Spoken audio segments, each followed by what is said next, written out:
وہاڑی میں corona virus کے SOPs کی خلاف ورزی کی گئی، جس پر انتظامیہ حرکت میں آئی۔ اس سلسلے میں مزید تفصیلات جانتے ہیں اپنے نمائندے محمد اسرار سے۔ جی اسرار، آگاہ کیجیے گا۔ ملک میں کرونا وائرس کے مریضوں میں اضافے کی وجہ سے وہاڑی کے اسسٹنٹ کمشنر احمد نوید بلوچ کی مارکیٹوں میں کارروائی۔ SOPs کی عدم پاسداری پر متعدد دکانیں سیل، FIR درج، عمل میں نہ کرنے والوں کے خلاف قانونی کارروائی عمل میں لائی جائے گی۔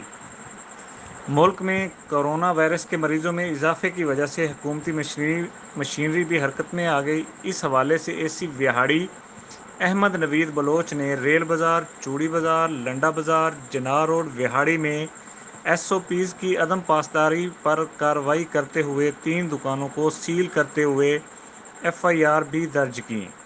AC وہاڑی احمد نوید بلوچ کا کہنا ہے کہ کرونا وائرس کی وجہ حکومت کی طرف سے مرتب کیے گئے SOPs پر ہر صورت عمل کروایا جائے گا۔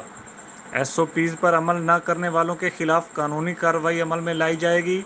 ان کا مزید کہنا تھا کہ ایک دکان کے اندر ایک وقت میں 3 سے زائد گاہک نہیں ہونے چاہیے۔ ماسک کا استعمال لازمی کرنا ہوگا۔ کوئی گاہک بغیر ماسک کے دکان کے اندر داخل نہیں ہو سکتا۔ بہت شکریہ محمد اسرار آپ کا۔